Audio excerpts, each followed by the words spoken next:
ಕೊಪ್ಪ ಸಮೀಪದ ದೇವರ ಹೆಸರಿನಲ್ಲಿ ನಾಟ್ಯಗಳನ್ನು ಬೇರೆ ಬೇರೆ ಮಾಡಿಕೊಂಡು ಜನರನ್ನು ಮೋಸ ಮಾಡುವಂಥ ಒಂದು ದಂಧೆ ಆರಂಭವಾಗಿದೆ.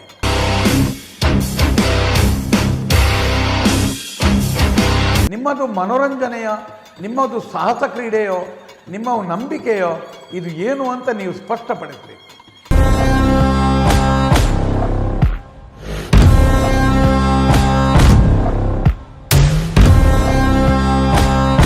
ತುಳುನಾಡಿನ ನಂಬಿಕೆಗಳಲ್ಲಿ ಎಲ್ಲಿಯೂ ಪಂಚಮುಖಿ ಕಲ್ಕುಡ ಅಂತ ಹೆಸರಿನ ದೈವವೇ ಇಲ್ಲ.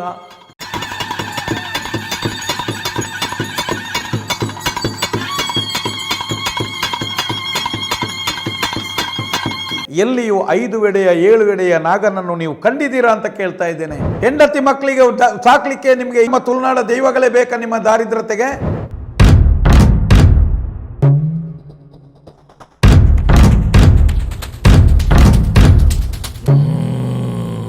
ತುಳುನಾಡಿನ ನಂಬಿಕೆಯ ದೈವಾರಾಧನೆ ಒಂದು ಸರಳ ಆರಾಧನೆ, ಒಂದು ಮುಗ್ಧ ಆರಾಧನೆ. ಈ ದೈವಾರಾಧನೆ ಈ ಮಣ್ಣಿನ ಅಸ್ಮಿತೆ ಮತ್ತು ಈ ಮಣ್ಣಿನಲ್ಲಿ ಈ ಪ್ರಕೃತಿ ಯಾವಾಗ ಸೃಷ್ಟಿಯಾಯಿತೋ ಅದರ ಜೊತೆಗೆ ಸೃಷ್ಟಿಯಾದಂಥ ಒಂದು ಅದ್ಭುತವಾದಂಥ ಶಕ್ತಿ. ಇಂಥ ಇವತ್ತು ದೈವಾರಾಧನೆಯನ್ನು, ನಂಬಿಕೆಯ ವಿಚಾರವನ್ನು ಬಹುಶಃ ಇವತ್ತು ಈ ಕರ್ನಾಟಕದಾದ್ಯಂತ ಅನೇಕ ಕಡೆಗಳಲ್ಲಿ ಇವತ್ತು ಒಂದು ವ್ಯಾಪಾರದ ವಸ್ತುವನ್ನಾಗಿ ಜನರನ್ನು ಮೋಸ ಮಾಡೋದು, ಒಂದು ಮಾಂತ್ರಿಕತೆಯಾಗಿ ಬೇರೆ ಬೇರೆ ರೀತಿಯ ಒಂದು ವೇಷ ಹಾಕೋದು, ಬೆಂಕಿಯಲ್ಲಿ ಸುಡ್ಕೊಳ್ಳೋದು, ತೆಂಗಿನಕಾಯಿ ಹುಡ್ಕೊಳ್ಳೋದು, ಗಾಜಿನ ಚೂರು ತಿನ್ನೋದು, ಇಂಥ ಬೇರೆ ಬೇರೆ ರೀತಿಯ ಒಂದು ರೀತಿಯ ಜನರನ್ನು ಭಯಭೀತರನ್ನಾಗಿ ಮಾಡುವಂಥ ಕೆಲಸಗಳು ನಡೀತಾ ಇದೆ. ಪ್ರಸ್ತುತ ಈಗ ಅನೇಕ ಕಡೆಗಳು ನಡೆದರು. ಈಗ ಪ್ರಸ್ತುತ ನೋಡಿ, ಇಲ್ಲಿ ಕೊಪ್ಪ ಸಮೀಪದ ಮೇಕೆನಹಡ್ಲು ಎಂಬಲ್ಲಿ ಒಂದು ರೀತಿಯ ಒಂದು ದೈವಗಳ ಹೆಸರಿನಲ್ಲಿ, ದೇವರ ಹೆಸರಿನಲ್ಲಿ ತುಳುನಾಡ ದೈವಗಳ ರೀತಿಯಲ್ಲೇ ಒಂದು ನಾಟ್ಯಗಳನ್ನು ಬೇರೆ ಬೇರೆ ಮಾಡಿಕೊಂಡು ಜನರನ್ನು ಮೋಸ ಮಾಡುವಂಥ ಒಂದು ದಂಧೆ ಆರಂಭವಾಗಿದೆ. ಈ ದಂಧೆಯ ಬಗ್ಗೆ ನಾವು ಅನೇಕ ಕಡೆ ಆ ಮನುಷ್ಯನಿಗೆ ಎಚ್ಚರಿಸಿದೆವು. ಆತ ತನ್ನ ಪ್ರಭಾವ, ನನ್ನ ರಾಜಕೀಯ ಪ್ರಭಾವ ಇದೆ, ಮಂತ್ರಿ ಮಹೋದಯರ ಪ್ರಭಾವ ಇದೆ ಅಂತ ಒಬ್ಬ ಮೇಕೆನಹಡ್ಲಿನ ಸತೀಶ್ ಪಾತ್ರಿ ಅಂತ ಒಬ್ಬ ಪಾತ್ರಿಯವರು. ನೋಡಿ, ನಾವು ಈ ಸತೀಶ್ ಪಾತ್ರಿಯವರ ಸಂಪಾದನೆಯ ಬಗ್ಗೆ ಆಗಲಿ, ಅವರ ಆಸ್ತಿ ಬದುಕಿನ ಬಗ್ಗೆ ಆಗಲಿ, ಅವರ ವ್ಯಕ್ತಿತ್ವದ ಬಗ್ಗೆ ಆಗಲಿ ಯಾರ ರೀತಿಯಲ್ಲಾಗೂ ನಾವು ತೇಜೋವಧೆ ಮಾಡುವುದಲ್ಲ. ನಮಗೆ ಅಲ್ಲಿ ಅವರ ವೈಯಕ್ತಿಕ ವಿಚಾರಗಳು ನಮಗೆ ಅವಶ್ಯಕತೆ ಇರುವುದಿಲ್ಲ. ನಾವಿಲ್ಲಿ ಸ್ಪಷ್ಟವಾಗಿ ಹೇಳುವಂಥದ್ದು, ನೋಡಿ ಸತೀಶ್ ಪಾತ್ರೆಯವರೇ, ನೀವು ಮಾಡುವಂಥ ವಿಚಾರಗಳು ದೈವಾರಾಧನೆಯ ನಂಬಿಕೆ ಮತ್ತು ಸಂಪ್ರದಾಯಕ್ಕೆ ತದ್ವಿರುದ್ಧವಾಗಿದೆ. ಇದರಿಂದ ಅನೇಕ ಅಲ್ಲಿ ಬಂದಂಥ ಭಕ್ತರು ಒಂದು ರೀತಿಯಲ್ಲಿ ಕಣ್ಣೀರಿಡುತ್ತಾ ನಮ್ಮ ಹತ್ರ ಬೇರೆ ಬೇರೆ ರೀತಿಯ ದೂರುಗಳನ್ನು, ವಿಚಾರಗಳನ್ನು ತಂದರು. ನಾವು ಈ ಮೂಲಕವೂ ನಿಮಗೆ ತಿಳಿಸುವಂಥದ್ದು, ನಾನು ನೋಡಿ, ಈಗ ಅಲ್ಲಿ ಅನೇಕ ಜನರಿಗೆ ಈಗ ಈ ವಿಚಾರವನ್ನು ಯಾವುದೋ ಒಂದು ವ್ಯಕ್ತಿಯನ್ನು ನಾವು ಟಾರ್ಗೆಟ್ ಮಾಡಿ ಹೇಳ್ತಾ ಇಲ್ಲ. ಬಟ್ ನೋಡಿ, ಈಗ ತೀರ್ಥಹಳ್ಳಿಯಿಂದ ಹಿಡಿದದ್ದು, ತೀರ್ಥಹಳ್ಳಿ, ಮೂಡುಗೆರೆ, ಚಿಕ್ಕಮಗಳೂರು, ನಮಗೆ ಕೊಪ್ಪ, ಸಕಲೇಶಪುರ ಮತ್ತು ಮಡಿಕೇರಿ ಸಾಧಾರಣ ಆಸುಪಾಸಿನವರೆಗೆ ಅಲ್ಲಿ ಎಲ್ಲವೂ ಇಂಥ ಅನೇಕ ದಂಧೆಗಳನ್ನು ಊರಿನಲ್ಲಿ ಕೆಲವು ಮಾಡುವಂಥ, ಕೆಲವು ನಮ್ಮ ತುಳುನಾಡಿನಲ್ಲಿಯೂ ಕೂಡ ಕೆಲವು ಈ ರೀತಿ ಮೋಸದ ಕಟ್ಟೆಗಳು, ಮೋಸದ ದಂಧೆಗಳು ಕೊರಗಜ್ಜನ ಹೆಸರಿನಲ್ಲಿ ಮಂತ್ರದೇವತೆಯಲ್ಲಿ ತರೆದು ಅಲ್ಲಿಂದ ಅವರು ತರಬೇತಿಯನ್ನು ಪಡ್ಕೊಂಡು ಈಗ ಘಟ್ಟದ ಪ್ರದೇಶಗಳಲ್ಲೂ ಇದು ಆರಂಭವಾಗಿದೆ. ಹಾಗಂತೇಳಿ ಮೇಲಿನ ಘಟ್ಟಕ್ಕೂ ತುಳುನಾಡಿಗೂ ಒಂದು ಸಂಬಂಧವಿದೆ. ದೈವ ಭಾಷೆಯಲ್ಲೂ ಒಂದು ಮಾತಿದೆ. ಇವತ್ತಿಗೂ ತುಳುನಾಡಿನ ನಂಬಿಕೆಯ ದೈವಾರಾಧನೆಯ ನೇಮ ಮೆಚ್ಚಿ ನಡವಳಿಯಲ್ಲೂ ಘಟ್ಟದ ಬರಿದು ಸಮುದ್ರದ ಬರಿ ಅಂತ ಕರೆಯುವಂಥ ಒಂದು ನಿಯಮಗಳಿದೆ. ಆ ಬದಿಯಿಂದಲೂ ಇಲ್ಲಿಯವರೆಗೆ ಒಂದು ನಂಟು ಇದೆ ಅಂತ ದೈವ ನೆನಪಿಸ್ತದೆ. ನೋಡಿ, ಈಗ ಅಲ್ಲಿ ಯಾವುದೇ ಕಾರಣಕ್ಕೂ ಈ ರೀತಿಯಾಗಿ ಕಟ್ಟೆಗಳನ್ನು ಮತ್ತು ಸುಳ್ಳು ಈ ರೀತಿಯಾದ ವೇಷಭೂಷಣಗಳನ್ನು ಸಾರ್ವಜನಿಕವಾಗಿ ಮಾಡಿಕೊಂಡು ಕುಣಿಯುವುದು, ಹಣ ಲೂಟಿ ಮಾಡುವುದು ದೈವಾರಾಧನೆಯಲ್ಲಿಲ್ಲ. ಹಾಗಂತೇಳಿ ಮಲೆನಾಡಿನ ಪ್ರದೇಶ, ನಮಗೆ ಈ ಮೇಲಿನ ಘಟ್ಟದ ಮೇಲಿನ ಆಗುಂಬೆ, ಶಿರಾಡಿ, ಚಾರ್ಮಾಡಿ ಘಾಟಿಯ ಮೇಲ್ಗಡೆ ತುಳುನಾಡಿನ ನಂಬಿಕೆಯ ಕಲ್ಲುಟ್ಟಿ, ಪಂಜುರ್ಲಿ ಬೇರೆ ಬೇರೆ ದೈವಗಳನ್ನು ಇವತ್ತಿಗೂ ಮನೆಗಳಲ್ಲಿ ಆರಾಧನೆ ಮಾಡುವ ನಿಯಮಗಳು, ನಂಬುವೆ ಮಾಡುತ್ತಾ ನಿಯಮಗಳಿದೆ. ಅರ್ಥಾತ್ ಒಂದು ಕಾಲದಲ್ಲಿ ತುಳುನಾಡಿನಿಂದ ಹೋದಂಥ ಸ್ವಾವಲಂಬಿ ಬದುಕಿಗೋಸ್ಕರ, ತನ್ನ ಜೀವನೋಪಾಯಕ್ಕೋಸ್ಕರ ಆ ದೂರದ ಘಟ್ಟದ ಮೇಲೆ ಹೋಗಿ ಅಲ್ಲೇ ದುಡಿದು, ಅಲ್ಲೇ ನೆಲೆ ನಿಂತು ತನ್ನ ಜೊತೆಗೆ ತಮ್ಮ ಕಷ್ಟ ಮತ್ತು ಸುಖಗಳ ಜೊತೆಗೆ ತುಳುನಾಡಿನ ನಂಬಿಕೆಯ ದೈವಗಳನ್ನು ಅವರ ಸೆರಂಗಿನಲ್ಲಿ ಕಟ್ಟಿಕೊಂಡು ಹೋಗಿ ಅಲ್ಲೇ ನೆಲೆಯಾಗಿ ಉದ್ಧಾರ ಆಗಿ ಇವತ್ತಿಗೂ ಅಲ್ಲಿ ಪ್ರತಿ ಮನೆಗಳಲ್ಲೂ ಸಾಧಾರಣ ಹೆಚ್ಚಿನ ತುಳುನಾಡಿನ ಅಲಿಯಕಟ್ಟಿನ ನಿಯಮದ ಎಲ್ಲ ಮನೆಗಳಲ್ಲೂ ಅಂಥ ಆರಾಧನೆಗಳಿದೆ. ಅವರು ಯಾರೂ ಇಂಥ ಸಾರ್ವಜನಿಕವಾಗಿ ಜನರನ್ನು ಈ ರೀತಿ ದಂಧೆಯಾಗಿ ಅವರು ಮಾಡಿಕೊಳ್ಳಿಲ್ಲ. ಈಗ ನೋಡಿ, ಇದೇ ಮನುಷ್ಯ ಈಗ ಮೇಕೆನಹಡ್ಲು ಸತೀಶ್ ಪಾತ್ರೆಯವರು ಇಲ್ಲಿ ಅದೇ ರೀತಿ ಒಂದು ಮನೆಯನ್ನು ಮಠವನ್ನಾಗಿಸಿ ತನ್ನ ಒಂದು ಬೇರೆ ಬೇರೆ ವೇಷಭೂಷಣಗಳನ್ನ ಮಾಡಿಕೊಂಡು ಅದನ್ನೇ ಒಂದು ಕಡೆ ದೇವಸ್ಥಾನ, ಇನ್ನೊಂದು ಕಡೆ ದೇವಸ್ಥಾನ, ಮತ್ತು ಅಲ್ಲಿ ಬೇರೆ ಬೇರೆ ರೀತಿಯ ಮಾಂತ್ರಿಕತೆಗಳನ್ನು ಬೇರೆ ಬೇರೆ ದೈವಗಳು ಮೆಚ್ಚದ ರೀತಿಯಲ್ಲಿ ಕೆಲವು ವಿಚಾರಗಳನ್ನ ಮಾಡ್ಕೊಂಡು ಬಂದಿದ್ದಾರೆ. ನಾವು ಮಾನ್ಯ ಸತೀಶ್ ಪಾತ್ರೆಯವರಿಗೆ ಕೇಳುವಂಥದ್ದು, ನಿಮ್ಮದು ದೈವಾರಾಧನೆಯ ದೇವತಾರಾಧನೆಯ, ನಿಮ್ಮದು ಮನೋರಂಜನೆಯ, ನಿಮ್ಮದು ಸಾಹಸ ಕ್ರೀಡೆಯೋ, ನಿಮ್ಮ ನಂಬಿಕೆಯೋ, ಇದು ಏನು ಅಂತ ನೀವು ಸ್ಪಷ್ಟಪಡಿಸಬೇಕು. ಈಗ ನೋಡಿ, ನಾವು ಇಲ್ಲಿ ನೇರ ನಿಮ್ಮ ಯಾವುದೇ ಕಾರಣಕ್ಕೂ ನಿಮ್ಮಲ್ಲಿ ಬಯಸುವಂಥದ್ದು ನಿಮ್ಮ ಈ ದೈವಾರಾಧನೆಯ ವ್ಯಾಪ್ತಿಯನ್ನು ಬಿಟ್ಟು ನಿಮ್ಮಲ್ಲಿ ಯಾವುದೇ ನಮಗೆ ನೋವಿಲ್ಲ, ವೈಯಕ್ತಿಕವಾದಂಥ ನೋವು ಇದು ಯಾವುದೇ ಒಂದು ಇದಿಲ್ಲ, ಅಂದರೆ ದ್ವೇಷಗಳು ಏನಿಲ್ಲ. ನಾವು ಹೇಳುವಂಥದ್ದಿಷ್ಟೇ, ನೀವು ದೈವಗಳ ಹೆಸರುಗಳನ್ನು ನಿಮಗೆ ಬೇಕಾದಾಗ ಯಾಕೆ ಬದಲಾಯಿಸಿದಿರಿ? ದೈವ ಜನರನ್ನು ಭಯಭೀತರನ್ನಾಗಿಸಲು ಈ ರೀತಿಯ ಮಾಂತ್ರಿಕತೆಯ ರೀತಿಯ ಒಂದು ರೀತಿ ಭಯ ಹುಟ್ಟಿಸುವಂಥ ವ್ಯವಸ್ಥೆಗಳನ್ನು ಏನು ಮಾಡ್ತಾ ಇದ್ದೀರಿ? ನಾವು ಕೇಳುವಂಥದ್ದು, ನಾವು ಮೊದಲಿಗೆ ನಿಮ್ಮ ಹತ್ರ ಕೇಳುವಂಥದ್ದು, ಮಾನ್ಯ ಸತೀಶ್ ಪಾತ್ರೆಯವರೇ, ನಿಮ್ಮಲ್ಲಿರುವಂಥ ನೀವು ಪಂಚಮುಖಿ ಕಲ್ಕುಡ ಅಂತ ಒಂದು ದೈವವನ್ನು ಆರಾಧನೆ ಮಾಡಿ, ಕಲ್ಕುಡನ ಕ್ಷೇತ್ರ ಅಂತ ನೀವೊಂದು ಬೋರ್ಡ್ ಹಾಕಿ ನೀವು ಆರಾಧನೆ ಮಾಡ್ತಾ ಇದ್ದೀರಿ. ತುಳುನಾಡಿನ ನಂಬಿಕೆಗಳಲ್ಲಿ ಎಲ್ಲಿಯೂ ಪಂಚಮುಖಿ ಕಲ್ಕುಡ ಅಂತ ಹೆಸರಿನ ದೈವವೇ ಇಲ್ಲ. ಕಾಲಮ್ಮ ಕಲ್ಕುಡ ಎಂಬ ಶಕ್ತಿ ಕಲ್ಕುಡ ಕಲ್ಲುಟ್ಟಿಯಾಗಿ ಕುಟುಂಬ ಪದ್ಧತಿಯಲ್ಲಿ ದೈವಗಳಾಗಿ ಆರಾಧನೆ ಮಾಡಿಕೊಂಡು, ಕಲ್ಕುಡನು ಗ್ರಾಮ ದೈವವಾಗಿ ಆರಾಧನೆ ಮಾಡಿಕೊಂಡು ಬರುವಂಥದ್ದು ಅನೇಕ ಕಡೆಗಳಲ್ಲಿ ರಾಜನ್ ದೈವದ ರೀತಿಯಲ್ಲಿ ಸೇವೆ ನಡವಳಿಯನ್ನು ಸ್ವೀಕರಿಸುವಂಥ ಇಲ್ಲಿಯ ಕಾರ್ಣಿಕದ ದೈವವಾಗಿದೆ. ಅದಕ್ಕೆ ಸಾವಿರ ಹೆಸರುಗಳಿಲ್ಲ. ಅದನ್ನು ಇಂದಿಗೂ ಇವತ್ತಿಗೂ ಕಲ್ಕುಡ ಅಂತ ಕರೆಯುವಂಥದ್ದು. ನೀವು ಆ ಕಲ್ಕುಡನಿಗೆ ಇಲ್ಲಿಯೇ ತುಳುನಾಡಿಗೆ ಬೇಕಾಗುವಂಥ ಅದೇ ರೀತಿಯಾದಂಥ ನೇಮಗಳಿದೆ. ಮತ್ತು ಅದನ್ನು ಇಲ್ಲಿ ನೇಮ ಕಟ್ಟುವ 3 ಜನಾಂಗಗಳಲ್ಲಿ ಒಂದು ಜನಾಂಗವು ಅದನ್ನು ಕಟ್ತದೆ. ಮತ್ತು ಅದಕ್ಕೆ ನೋಡಿ, ಹಾಗಾದರೆ ನೀವಲ್ಲಿ ಯಾವ ರೀತಿಯಲ್ಲಿ ಕಲ್ಕುಡ ನಿಮ್ಮಲ್ಲಿ ಬಂದ? ಕಲ್ಕುಡ ನಿಮ್ಮನ್ನು ಗ್ರಾಮ ದೈವವಾಗಿದೆಯೋ, ಕುಟುಂಬ ದೈವವಾಗಿದೆಯೋ? ಇದನ್ನು ಸ್ಪಷ್ಟಪಡಿಸಬೇಕು. ತುಳುನಾಡಿನ ಅಲಿಯಕಟ್ಟಿನ ನಿಯಮದ ಪ್ರಕಾರ ಇಲ್ಲಿ ಇರುವಂಥದ್ದು ಗ್ರಾಮ ಮಟ್ಟದ ಆರಾಧನೆಗಳನ್ನು ಪಡುವದ ಗ್ರಾಮದ ರಾಜನಾಗಿ, ರಾಜನ್ ದೈವವಾಗಿ ಬೇರೆ ಬೇರೆ ಇದೆ. ಅದೇ ರೀತಿ ಕುಟುಂಬ ಪದ್ಧತಿಯಲ್ಲಿ ಇರುವಂಥದ್ದು ಕಲ್ಲುಟ್ಟಿ, ಪಂಜುರ್ಲಿ, ರಾವು, ಮುಡಿಪು, ನಾಗಾರಾಧನೆ, ಇಂಥ ವಿಚಾರಗಳಿರುವಂಥದ್ದು. ನಿಮ್ಮಲ್ಲಿರುವಂಥ ಕಲ್ಕುಡ ಯಾವ ವಿಚಾರಕ್ಕೆ ಸೇರಿದ ಕಲ್ಕುಡ, ಯಾವ ರೀತಿ ನಿಮ್ಮಲ್ಲಿ ಕಲ್ಕುಡ ಬಂದ ಅಂತ ಹೇಳುವಂಥದ್ದು. ಹಾಗಂತೇಳಿ ನೀವೇ ಹಾಕಿದಂಥ ಅನೇಕ ಬ್ಯಾನರ್ಗಳಲ್ಲಿ ಮತ್ತು ಕರಪತ್ರಗಳಲ್ಲಿ ಎಲ್ಲವೂ ನಿಮ್ಮ ದೇವಸ್ಥಾನವನ್ನು ಸುಮಾರು 14 ವರ್ಷಗಳ ಇತಿಹಾಸ ಇರುವಂಥ ಈ ದೇವಸ್ಥಾನದಲ್ಲಿ ಏಕಕಾಲದಲ್ಲಿ ಒಂದು 5 ರಿಂದ 10 ದೈವಗಳು, ಒಂದು 5 ರಿಂದ 6, 7 ದೇವರುಗಳು ಹೇಗೆ ಅಲ್ಲಿ ಬಂತು ಎಂಬುದನ್ನು ನೀವು ಸ್ಪಷ್ಟಪಡಿಸಬೇಕು. ನೋಡಿ, ಕಲ್ಕುಡನ ಆರಾಧನೆಯನ್ನು ನೀವು ಯಾವುದೇ ಕಾರಣಕ್ಕೆ ಇಲ್ಲಿ ದೈವದ ಈ 3 ವಿಭಾಗಗಳು ನಲಿಕೆ, ಪರವ, ಪಂಬದರು ಮಾತ್ರ ಇಲ್ಲಿ ದೈವಕ್ಕೆ ಕಟ್ಟುವಂಥದ್ದು. ಅದು ನಿಮಗೆ ಪಡಿಯಕ್ಕೆ ಸ್ವೀಕಾರ ಮಾಡಿ ಎಣ್ಣೆ ಮೂಲ್ಯ ಕೊಟ್ಟು ಮುಖಕ್ಕೆ ಅರದಲಾಕಿ ತಿರಿಕಟ್ಟಿ ಅನಿಕಟ್ಟಿ ಬೇರೆ ಬೇರೆ ರೀತಿಯಲ್ಲಿ ನಂಬಲಿಗೆ ಮಾಡುವಂಥ ಆ ವರ್ಗಗಳೇ. ಅದಕ್ಕೆ ಬೇರೆ ಬೇರೆ ರೀತಿಯ ನಾಟ್ಯಗಳು ಇದೆ. ಅದಕ್ಕೂ ಸವರ್ನಾಟ್ಯ, ಅಡ್ಡತಾಲ ನಲಿಕೆ, ಪಿರನಲಿಕೆ, ಎದುರುನಲಿಕೆ, ಮಾನೆಚ್ಚಿ, ಮುಗತ್ತೆಚ್ಚಿ, ಇಂಥ ಬೇರೆ ಬೇರೆ ನಿಯಮಗಳಿದೆ. ಅಲ್ಲಿ ಅದನ್ನು ಮಾಡುವಂಥ ನಿಯಮಗಳು ಇದೆ. ಸಂಧಿ ಪಾರ್ಧಾನಗಳಿದೆ, ಆವೇಶಗಳಿದೆ, ಪಂಚಜೀಟಿಗೆ, ಕೋಲ್ಜೀಟಿಗೆ ಅಂತ ಜೀಟಿಗೆಗಳಿದೆ. ಇದು ಎಲ್ಲವೂ ಇದೆ. ಇದನ್ನು ಎಲ್ಲಿಯೂ ಆ 3 ವರ್ಗಗಳು ಬಿಟ್ಟು ಇನ್ನು ಯಾರು ಮಾಡುವಂತಿಲ್ಲ. ಒಂದು ವೇಳೆ ಮಾನಿ ಎಂಬುದು ಗ್ರಾಮ ಪದ್ಧತಿಯಲ್ಲಿ ಒಬ್ಬ ಪಾತ್ರಿ ಅಂತ ಇದ್ದಾರೆ, ಅವರಿಗೂ ಒಂದು ಸೀಮಿತವಾದ ಶ್ವೇತವರ್ಣಗಳು ಮತ್ತು ಕೈಯಲ್ಲಿ ಜೀಟಿಗೆಯೋ ಈ ಪರಿಸ್ಥಿತಿ ಬಿಟ್ಟು ಇನ್ನು ಬೇರೆ ರೀತಿಯ ಈ ರೀತಿಯ ವಿಚಾರಗಳಲ್ಲಿಲ್ಲ. ತಾವುಗಳು ಸತೀಶ್ ಪಾತ್ರಿ ಕಲ್ಕುಡನ ಹೆಸರಿನಲ್ಲಿ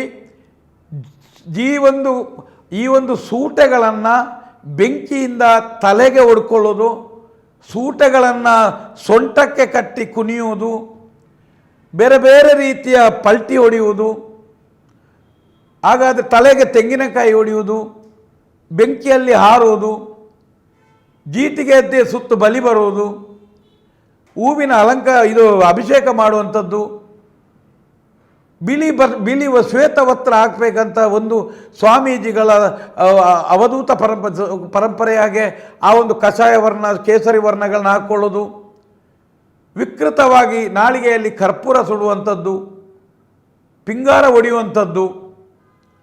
ಮಾನ್ಯ ಸತೀಶ್ ಪಾತ್ರೆ ಅವರಿಗೆ ಕೇಳುವಂಥದ್ದು, ಇದು ದ್ವೇಷದ ನಮ್ಮದು ಮಾತಲ್ಲ. ನಮಗೆ ದೈವಾರಾಧನೆ ಬಗ್ಗೆ ಮುಂದಿನ ತಲೆಮಾರಿಗೆಲ್ಲ ಅನೇಕ ಮುಗ್ಧ ಭಕ್ತರಿಗೆ ಈ ವಿಚಾರಗಳಿಂದ ನ್ಯಾಯ ದೊರಕಬೇಕಾಗಿದೆ. ನಿಮ್ಮ ವಿಚಾರಗಳಿಂದ ನ್ಯಾಯ ದೊರಕಬೇಕಾಗಿದೆ. ನಾವು ಈ ಮಾಧ್ಯಮದ ಮೂಲಕ ಸ್ಪಷ್ಟಪಡಿಸ್ತಾ ಇದ್ದೇವೆ. ಇಷ್ಟರವರೆಗೆ ನಿಮ್ಮಲ್ಲಿ ಕಲ್ಕುಳ ಸಾನ್ನಿಧ್ಯವೂ ಸರಿಯಾಗಿ ನೆಲೆಯಿಲ್ಲ. ಜೊತೆಗೆ ಕಲ್ಕುಡನ ಹೆಸರಿನಲ್ಲಿ ಮಾಡುವಂಥ ಈ ರೀತಿಯ ವಿಕೃತವಾದ ಎಲ್ಲ ವಿಚಾರಗಳು ಸುಳ್ಳು ಮತ್ತು ಜನರನ್ನು ಮೋಸ ಮಾಡಲಿಕ್ಕೆ ಮಾಡುವಂಥದ್ದು ಎಂಬುದನ್ನು ಸ್ಪಷ್ಟಪಡಿಸ್ತೇನೆ ನಿಮ್ಮಲ್ಲಿ. ಅದಕ್ಕೋಸ್ಕರ ನಾನು ಹೇಳುವಂಥದ್ದು, ಇದಕ್ಕೆ ನೀವು ಉತ್ತರಿಸಬೇಕು.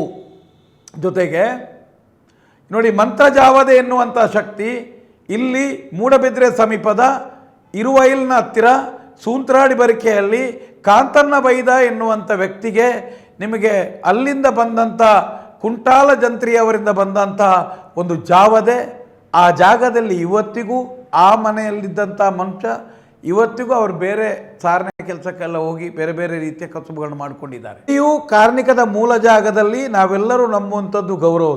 ಅಲ್ಲಿ ಎಲ್ಲವೂ ಈ ರೀತಿಯಾಗಿ ನಿಮ್ಮ ಹಾಗೆ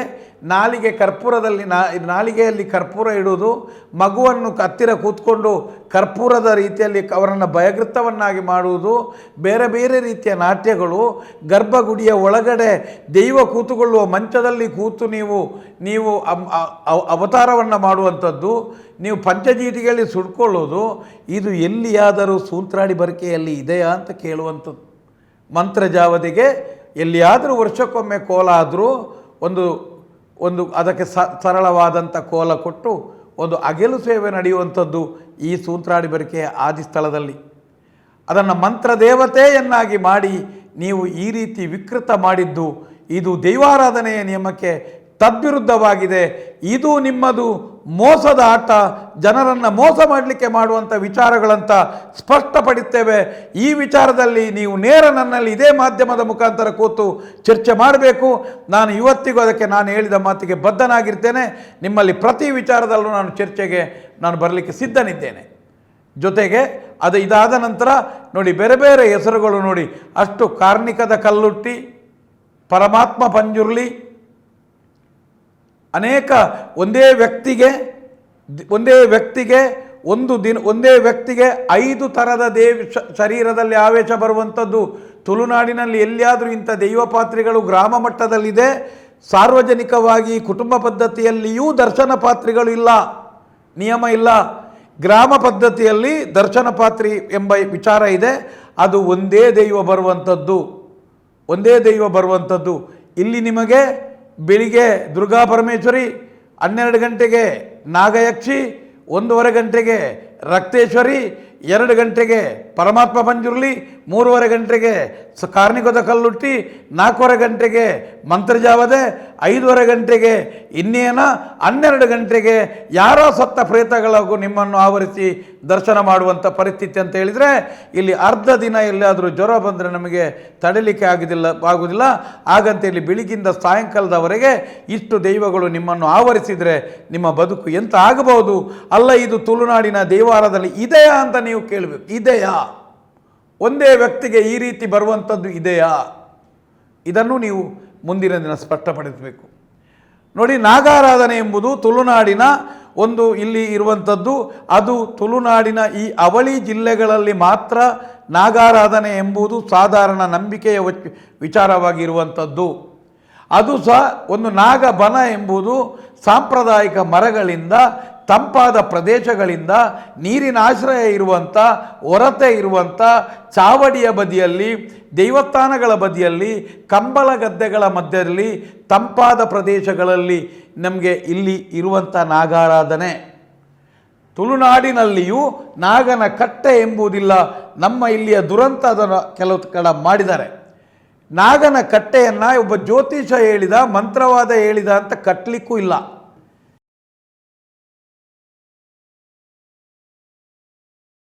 ಎಲ್ಲಿಯೂ 5 ಎಡೆಯ 7 ಎಡೆಯ ನಾಗನನ್ನು ನೀವು ಕಂಡಿದ್ದೀರಾ ಅಂತ ಕೇಳ್ತಾ ಇದ್ದೇನೆ. ಇಷ್ಟು ಕಲ್ಲುಗಳು, ಇದು ಮಾರಾಟ ಕೆಟ್ಟ ಕಲ್ಲುಗಳು. ತುಳುನಾಡಿನ ದೈವಸ್ಥಾನಗಳಲ್ಲಿ ಎಲ್ಲಿಯೂ ನಿಮಗೆ ದರಪಟ್ಟಿಗಳಿಲ್ಲ. ಹೆಂಡತಿ ಮಕ್ಕಳಿಗೆ ಸಾಕ್ಲಿಕ್ಕೆ ನಿಮಗೆ ನಿಮ್ಮ ತುಳುನಾಡ ದೈವಗಳೇ ಬೇಕಾ? ನಿಮ್ಮ ದಾರಿದ್ರತೆಗೆ ಪ್ರಕೃತಿಯ ಜೊತೆಗೆ ಹುಟ್ಟಿದಂಥ ದೈವಗಳಿಷ್ಟು ಸತ್ಯವೋ, ಈ ಪ್ರಕೃತಿಯ ಜೊತೆಗೆ ಹುಟ್ಟಿದಂಥ ನಾಗನು ಅಷ್ಟೇ ಶ್ರೇಷ್ಠ. ಅಂದಿನ ಹಿರಿಯರು ಆ ಪರಿಸರದಲ್ಲಿ ನಾಗವನ್ನು ಇಟ್ಟು ಅದನ್ನು ನಾಗಬನ ಅಂತ ಗುರುತಿಸಿದ್ದಾರೆ. ಆದರೆ ಇಲ್ಲಿ ಇರುವಂಥ ಸಾಂಪ್ರದಾಯಿಕ ನಾಗಬನಗಳಲ್ಲಿಯೂ ಇರುವಂಥದ್ದು ಒಂಟಿ ನಾಗನ ಒಂದೇ ಕಲ್ಲು ಇರುವಂಥ ಕಥೆಗಳು ಇದ್ದದ್ದು ಇಲ್ಲಿರುವಂಥದ್ದು ಇವತ್ತಿಗೂ ಸಾಂಪ್ರದಾಯಿಕವಾಗಿದೆ. ನಿಮ್ಮಂಥ ಕೆಲವು ಇಂಥ ವ್ಯಾಪಾರಿ ಮನೋಭಾವದ ಮಾಂತ್ರಿಕತೆ ಇರುವಂಥ ದೈವಭಕ್ತರಲ್ಲದ ನಿಮ್ಮ ಪಾಪಿಗಳಿಂದಾಗಿ ಇಲ್ಲಿಯೂ ಕೆಲವು 5 ಎಡೆಯ ನಾಗಗಳನ್ನು ಇಡುವಂಥ ಪರಿಸ್ಥಿತಿ ನಿರ್ಮಾಣ ಆಗಿದೆ. ಆತ್ಮೀಯ ಭಗವದ್ಭಕ್ತರೇ, ಎಲ್ಲಿಯೂ 5 ಎಡೆಯ 7 ಎಡೆಯ ನಾಗನನ್ನು ನೀವು ಕಂಡಿದ್ದೀರಾ ಅಂತ ಕೇಳ್ತಾ ಇದ್ದೇನೆ. ನಾಗ ಇರುವಂಥದ್ದು ಒಂದೇ ಎಡೆಯ ನಾಗ. ಇಲ್ಲಿಯೂ ಆ ವ್ಯಾಪಾರಗಳಿದೆ. ಇದನ್ನೇ ಅಲ್ಲಿ ಕೊಂಡೋದು. ನಾನು ಈ ಸಮಯದಲ್ಲಿ ಮೇಕನಕಲು ಸತೀಶ್ ಪಾತ್ರೆ ಹತ್ರ ಕೇಳ್ತಾ ಇದ್ದೇನೆ, ತಾವು ಒಂದು ನಾಗನ ಕಟ್ಟೆಯನ್ನು ನಿರ್ಮಾಣ ಮಾಡಿದಿರಿ. ಆ ನಾಗನ ಕಟ್ಟೆಗೆ VRLನ ಕಂಪನಿಯಲ್ಲ STD ಬೂತಿನಾಗೆ ಹಳದಿ ಬಣ್ಣದ ಬಣ್ಣವನ್ನು ಕೊಟ್ಟಿದ್ದೀರಿ. ಅದರಲ್ಲಿ ಒಂದು ವಿಚಿತ್ರವಾದಂಥ ಗೋಲಿಯ ಕಣ್ಣು, ಬೈಂಡಿಂಗ್ ವೈರ್, ಸರಿಗೆಯ ಒಂದು ನಾಗನ ಮುಖವಾಡಗಳನ್ನು ಇಟ್ಟಿದ್ದೀರಿ ಭಯಗ್ರಸ್ತ ಮಾಡಲಿಕ್ಕೆ. ನಿಮಗೆ ಯಾರು ಇದನ್ನು ಮಾಡಿದ್ದು, ಯಾರು ಕಳಿಸಿದ್ದು ಈ ರೀತಿ ಭಯಗ್ರಸ್ತ ನಾಗವನ್ನು ಮಾಡಲಿಕ್ಕೆ? ಜೊತೆಗೆ ನಿಮಗೆ ಈ ನಾಗನ ಬನದ ಸಂಸ್ಕೃತಿ ಇರುವಂಥದ್ದು ತುಳುನಾಡಿನಲ್ಲಿ. ನಿಮ್ಮಲ್ಲಿ ಆ ನಾಗನ ಕಟ್ಟೆಗಳನ್ನು ನಿರ್ಮಾಣ ಮಾಡಿ ಅದರಲ್ಲಿ 40ರಿಂದ 50 ಕಲ್ಲುಗಳನ್ನು ಇಟ್ಟು ಒಂದೊಂದು ಕುಟುಂಬದಿಂದಲೂ 15,000ದ ಡೆಪಾಸಿಟು ಮತ್ತು 12,000 ಅದಕ್ಕೆ ಮೌಲ್ಯ ತೆಗೊಂಡು ನೀವು ಅಲ್ಲಿ ಇಟ್ಟಿದ್ದೀರಲ್ಲ. ಇಲ್ಲಿ ಕುಟುಂಬ ಪದ್ಧತಿಯಲ್ಲಿ ಒಂದು ಬರಿಯನ್ನು ಆಧರಿತವಾದಂಥ ಅಲಿಯಕಟ್ಟಿನ ನಿಯಮದ ಒಳಗಡೆ ಕಲ್ಲುಟ್ಟಿ ಪಂಜುರ್ಲಿಯ ಆರಾಧನೆಯ ಜೊತೆಗೆ, ಪ್ರೇತಾರಾಧನೆಯ ಜೊತೆಗೆ, ವೆಂಕಟರಮಣ ದೇವರ ಮುಡಿಪಿನ ಜೊತೆ ನಾಗಾರಾಧನೆ ಜೊತೆಗೆ ಇರುವಂಥದ್ದು. ನಮಗೂ ಅವರಿಗೂ ಈ ಭೂಮಿಗೆ ಮೂಲ ನಾಗ. ನಮಗೆಲ್ಲರಿಗೂ ತುಳುನಾಡಿನ ನಂಬಿಕೆಗೂ ತಾಯಿ ಮಕ್ಕಳಿಗಿರುವಂಥ ಒಕ್ಕಲ ಸಂಬಂಧ ಇದೆ. ನಿಮ್ಮಲ್ಲಿ ಇಷ್ಟು ಕಲ್ಲುಗಳು, ಇದು ಮಾರಾಟ ಕೆಟ್ಟ ಕಲ್ಲುಗಳೋ ಅಲ್ಲ, ನಿಮ್ಮದು ಕಲ್ಲಿನ ಸೋಕೇಸ್ ಏನಾಯಿತು ಅಂಥದ್ದು ನಿಮ್ಮ ಪ್ರದರ್ಶನಕ್ಕೋ ಅಲ್ಲ, ಏನು ಕಾರಣಕ್ಕೆ, ಯಾವ ಕಾರಣಕ್ಕೆ ನಿಮ್ಮಲ್ಲಿ ಈ ಕಲ್ಲುಗಳನ್ನು ಇಟ್ಟರು? ಯಾಕಂದರೆ ಅಲ್ಲಿ ನಾವು ಸ್ಪಷ್ಟಪಡಿಸ್ತೇವೆ. ನೀವು ಕಲ್ಲುಗಳನ್ನು ಇಡೋದು ಮಾತ್ರ ಅಲ್ಲ, ಆ ಕಲ್ಲಿನ ಹಾವನ್ನು ಇಲ್ಲಿ ನೋಡಿ, ಆ ಕಲ್ಲಿನ ಮೇಲೆ ಕೂತು ಕರ್ಪೂರ ಹಾಕಿ ಈ ರೀತಿಯಾಗಿ ಕುಣಿಯುವುದು, ನಾಗನ ಕಟ್ಟೆಯಲ್ಲಿ ಕುಣಿಯುವುದನ್ನು ಎಲ್ಲಾದರೂ ದಕ್ಷಿಣ ಕನ್ನಡದಲ್ಲಿ ತುಳುನಾಡಲ್ಲಿ ನೋಡಿದ್ದೀರಾ ಪಾತ್ರೆಯವರೇ, ಸತೀಶ್ ಪಾತ್ರೆಯವರೇ? ನಾನು ಹೇಳುವಂಥದ್ದು ಇಲ್ಲಿ ದಕ್ಷಿಣ ಕನ್ನಡದಾದ್ಯಂತ ಒಂದು ನಾಗನಿಗೆ ಒಂದು ಕುರ್ತೆ ಹಾಳು ಬೊಂಡ ಒಂದು ಇಷ್ಟೇ ಪ್ರಾರ್ಥನೆ ಮಾಡಿ ಆ ಮಣ್ಣನ್ನು ತೆಗೊಂಡು ಬರುವಂಥದ್ದು ನಿಯಮ ಇರುವಂಥದ್ದು. ನಿಮ್ಮ ನಾಗನಲ್ಲಿ ಅದರ ಮಾಡು, ಅದರ ಬಣ್ಣ, ಅದರ ರೀತಿ, ನೀವು ಕುಣಿಯುವ ರೀತಿ, ಭಂಡಾರ ಬರುವ ರೀತಿ, ಅದರಲ್ಲಿ ಕಟ್ತಲೆ, ಅದನ್ನು ಎಲ್ಲಿಯಾದರೂ ಕಾರ್ಯಕ್ರಮಗಳು, ಅಂಗಡಿ ಉದ್ಘಾಟನೆ, ರೆಸ್ಟೋರೆಂಟ್, ಮನೆ ಇದ್ದರೆ ನಾಗನ ಮೂರ್ತಿಯನ್ನು ಕೊಂಡೋಗೋದು ಸಂಚಾರಿ ನಾಗ ಆಗಿದೆ ನಿಮ್ಮದು. ನಾನು ಹೇಳುವಂಥದ್ದು ಇದು ನಾಗಾರಾಧನೆಯ ನಿಯಮದಲ್ಲಿ ಇದೆಯಾ ಅಂತ ತಾವುಗಳು ನಮಗೆ ಹೇಳಬೇಕು. ಇದಕ್ಕೆ ಇವತ್ತು ಇಂಥ ವಿಚಾರಗಳನ್ನ ನಾವು ಪ್ರಶ್ನೆ ಮಾಡುವಂಥದ್ದು. ನಾನು ನೋಡಿ, ಈಗ ಒಂದು ದರಪಟ್ಟಿ ಅಂತ ನೀವು ಅಲ್ಲಿದೆ ನೋಡಿ. ಇಲ್ಲಿ ತುಳುನಾಡಿನಾದ್ಯಂತ ನೀವು ಎಲ್ಲಿಯಾದರೂ ನೀವು ಬಂದರೆ, ಯಾವುದೇ ದೇವಸ್ಥಾನಕ್ಕೆ ಬನ್ನಿ, ದೇವಸ್ಥಾನದಲ್ಲಿ ದರಪಟ್ಟಿಯ ವಿಚಾರಗಳಿದೆ. ತುಳುನಾಡಿನ ದೈವಸ್ಥಾನಗಳಲ್ಲಿ ಎಲ್ಲಿಯೂ ನಿಮಗೆ ದರಪಟ್ಟಿಗಳಿಲ್ಲ. ನೀವು ಇಷ್ಟೆಲ್ಲ ಇದೆಲ್ಲ ಈ ಪಟ್ಟಿಗಳಲ್ಲಿ 25,000ಕ್ಕೆ ಗಗ್ಗರ ಸೇವೆ, 5,000 ಜೀತಿಗೆ ಬಲಿ, 1,500 ಉಯಿಲು ಮತ್ತು ವಾಕ್ ಸಂಬಂಧಿ ವಿಚಾರ, ಮತ್ತು ನಿಮಗೆ ಬೇರೆ ಬೇರೆ ರೀತಿಯ ಸೇವೆಗಳಿದೆ. ಆ ಸೇವೆಯ ಪಟ್ಟಿಯನ್ನೇ ನಾನು ಸ್ಪಷ್ಟಪಡಿಸ್ತೇನೆ. ನಿಮಗೆ ಸೇವೆಯ ಪಟ್ಟಿಯನ್ನೇ ಸ್ಪಷ್ಟಪಡಿಸ್ತೇನೆ. ಏನೇನು ಯಾಕಂತ ಹೇಳಿದೆ, ಯಾರೂ ಮೋಸ ಹೋಗ್ಬಾರ್ದು. ನೋಡಿ, ಆ ಸೇವೆಯ ಪಟ್ಟಿ ಒಂದು ನೋಡಿ. ಗಗ್ಗರ ಸೇವೆ 25,000, ದರ್ಶನ ಸೇವೆ 5,000, ತಾಯಿಗೆ ಅಭಿಷೇಕ 1,100, ಪಂಚಕಜ್ಜಾಯ 350, ಸ್ವಾಮಿಗೆ ಅಭಿಷೇಕ 1,100, ಅನ್ನದಾನ 3,000, ದೂರು ಕೊಟ್ಟವರು ಉಯಿಲು ವಾಕ್ ಪೀರಿಗೆ 1600, ಜೀಟಿಗೆ ಬಲಿ 2000, 2500, ಗಡುಕಾಯಿ 100, ಪ್ರೇತ ಬಿಡಿಸೋದು 35, ತ್ರಿಶೂಲ ಹಾಕ್ಕೊಳ್ಳೋದು 1000. ನೋಡಿ, ಇದನ್ನು ಒಂದೊಂದೇ ವಿಚಾರ. ಇಲ್ಲಿ ಎಲ್ಲಿಯಾದರೂ ಗಗ್ಗರ ಸೇವೆ, ಅದು ದಕ್ಷಿಣ ಕನ್ನಡ ಜಿಲ್ಲೆಯಲ್ಲಿ ಒಂದೇ ಒಂದು ಕಡೆ ಇಂಥ ಈ ರೀತಿಯಾದಂಥ ದರಪಟ್ಟ ಹಾಕಿ ಸೇವೆ ಮಾಡಿದ್ದಿದ್ರೆ ನಿಮ್ಮಲ್ಲಿ ಸಾರ್ವಜನಿಕ ಚರ್ಚೆಗೆ ನಾನು ಸಿದ್ಧನಿದ್ದೇನೆ. ಮಾನ್ಯ ಸತೀಶ್ ಪಾತ್ರಿ ಅವರೇ, ಮೋಸ ಮಾಡ್ತಿದ್ದೀರಿ ಜನರನ್ನು. ನಮ್ಮ ತುಳುನಾಡ ದೈವದ ನಂಬಿಕೆಗಳ ಮೇಲೆ ನೀವು ಈ ರೀತಿಯಾಗಿ ಅವರನ್ನು, ಜನರನ್ನು, ಜನಸಾಮಾನ್ಯರನ್ನು, ಮುಗ್ಧ ಮನಸ್ಸುಗಳನ್ನು, ಮುಗ್ಧ ಕುಟುಂಬಗಳನ್ನು ಮೋಸ ಮಾಡಿದರೆ ನಿಮಗೆಲ್ಲ ಇವತ್ತು ಆದಿ ಬೀದಿಗಳು ಎಲ್ಲ ಇಂಥ ವಿಚಾರಗಳ ಮೇಲೆ ನಾವು ಈ ಮುಂದಿನ ದಿನ ಮಾತಾಡ್ತೇವೆ. ನೀವು ತಪ್ಪು ಮಾಡ್ತಾ ಇದ್ರಿ. ಹೆಂಡತಿ ಮಕ್ಕಳಿಗೆ ಸಾಕಲಿಕ್ಕೆ ನಿಮಗೆ ಇಂಥ ಈ ರೀತಿಯ ಪರಿಸ್ಥಿತಿ ಬೇಕಾ? ನಮ್ಮ ತುಳುನಾಡ ದೈವಗಳೇ ಬೇಕಾ ನಿಮ್ಮ ದಾರಿದ್ರತೆಗೆ? ಏನು ನೀವು ತ್ರಿಶೂಲ ಹಾಕ್ಕೊಳ್ಳೋದು? ಎಲ್ಲಿಯಾದರೂ ಇಲ್ಲಿ ಕೋಟಿ ಚೆನ್ನೈರಲ್ಲಿರುವಂಥದ್ದು ಸುರಿಯ ಹಾಕುವ ನಿಯಮ ಇದೆ, ಪಂಜುರ್ಲಿ ತಲೆಗೆ ಹೊಡ್ಕೊಳ್ಳುವಂಥ ಕ್ರಮ ಇದೆ, ಅನೇಕ ವಿಚಾರಗಳಿದೆ. ಅದಕ್ಕೆ ಅದರದೇ ಆದಂಥ ಹಿನ್ನೆಲೆ ಮತ್ತು ನೇಮದ ದಿನಗಳಲ್ಲಿರುವಂಥದ್ದು. ಒಬ್ಬ ಪಾತ್ರಿ ಮಾಡಲಿಕ್ಕಿಲ್ಲ ಅದನ್ನು. ಅನ್ನದಾನದ ಸೇವೆ ಅಂತ ಹೇಳಿದ್ರೆ ಏನು ಇದೆ, ಎಲ್ಲವನ್ನ ತೆಗೊಂಡು ಈ ರೀತಿ ಮಾಡುವಂಥದ್ದು ಸರಿಯಾದ ಕ್ರಮ ಅಲ್ಲ. ನೋಡಿ, ಅದರ ಜೊತೆಗೆ ಈ ರೀತಿಯಾಗಿ ಜನರನ್ನು ಈ ರೀತಿಯಾಗಿ ಮೋಸ ಮಾಡಿದ ನಂತರ ಮದ್ದು ಬಿದ್ದಿದೆ, ಮಾಟದಲ್ಲಿ ಬಂದಿದೆ, ಮಾಟ ಮಾಡಿದೆ, ಬೇರೆ ಬೇರೆ ರೀತಿಯಲ್ಲಿ ಜನರನ್ನು ಭಯಗ್ರಸ್ತ ಮಾಡಿಕೊಂಡು ಬ್ರಹ್ಮರಕ್ಕಸ ಬಿಡಿಸುವುದು, ಪ್ರೇತ ಬಿಡಿಸುವುದು, ಇದೆಲ್ಲ ಮಾಡಿ ಜನರಿಂದ ಮೇಲೆ 35ರಿಂದ 1 ಲಕ್ಷದವರೆಗೆ ನೀವು ತೆಗಿತೀರಿ. ಆ ಪಾತ್ರೆಯಾಗಿ ನೀವು ಅಪ್ಪನೆ ಕೊಡೋದು ನೀವೇ. ನಿನಗೆ ಮಾಟ ಮಾಡಿದ್ದಾರೆ, ನಿನಗೆ ಮೋಸ ಮಾಡಿದ್ದಾರೆ, ನನ್ನ ಮಂತ್ರ ನೀವೇ ಮಾಡುವಂಥದ್ದು. ಇವತ್ತು ಬಹುಶಃ ರಾಜ್ಯದ ಮೂಲೆಗಳಲ್ಲಿ ಈ ರೀತಿಯಾದಂಥ ಮಾಟ ಬಿಡಿಸುವ ಕ್ರಮಗಳನ್ನು ಅನೇಕ ಪಾತ್ರಿಗಳು ಇಲ್ಲಿ ತುಳುನಾಡಿನಲ್ಲೂ ಮಾಡಿ ಮೋಸ ಮಾಡ್ತಾ ಇದ್ದಾರೆ. ಅನೇಕ ಕಡೆಗಳಲ್ಲಿ ಅಮಾವಾಸ್ಯೆಯ ಕೋಲ ಅಂತೇಳಿ ಜನರನ್ನು ಮಾಡಿಕೊಂಡು ಮೋಸ ಮಾಡ್ತಾ ಇದ್ದಾರೆ. ಇದು ಎಲ್ಲವೂ ಇವರು ಮಾಡುವಂಥದ್ದು ಇದು ದೇವರು ಮೆಚ್ಚುವ ಕೆಲಸಗಳಲ್ಲ, ಮತ್ತು ದೈವಾರಾಧನೆಗೆ ತದ್ವಿರುದ್ಧವಾದಂಥ ವಿಚಾರಗಳು. ಈ ಮೇಕೆನಹಳ್ಳಿಯಲ್ಲಿ ಏನೇನು ಇದೆಲ್ಲ ನಡೀತಾ ಇದೆಯಾ, ಇದು ಎಲ್ಲವೂ ಸುಳ್ಳೆ. ತುಳುನಾಡಿನ ಅನೇಕ ಕ್ಷೇತ್ರಗಳಿದೆ, ದೇವಸ್ಥಾನಗಳಿದೆ. ಈಗ ಇವನ ದೇವಿ ದೇವಸ್ಥಾನದಲ್ಲಿ ಬೇರೆ ಬೇರೆ ಹೋಮ ಇದೆ. ಬೆಳಿಗ್ಗೆ ದೇವಿಗೆ ದರ್ಶನ, ರಕ್ತೇಶ್ವರಿಗೆ ದರ್ಶನ, ನಾಗಯಕ್ಷಿಗೆ ದರ್ಶನ, ಬೇರೆ ಬೇರೆ ದೈವಗಳಿಗೆ ಬೇರೆ ಬೇರೆ ದರಪಟ್ಟಿಗಳು. ನಾನು ಹೇಳುವಂಥದ್ದು ನೋಡಿ, ದಕ್ಷಿಣ ಕನ್ನಡ ಜಿಲ್ಲೆಯಲ್ಲಿ ಎಷ್ಟೆಷ್ಟು ದೊಡ್ಡ ದೇವರಿದ್ದರು. ಗರ್ಭಗುಡಿಯಲ್ಲಿ ಒಂದು ದೇವರು ಇರ್ಬೋದು, ನೈಋತ್ಯ ಭಾಗದಲ್ಲಿ ಒಬ್ಬ ಗಣಪತಿ ಆರಾಧನೆ ಇರ್ಬೋದು, ಒಂದು ಶಾಸ್ತಾರು ಆರಾಧನೆ, ಇಂಥದ್ದೆಲ್ಲ ನಿಯಮಗಳಿರುವಂಥದ್ದು.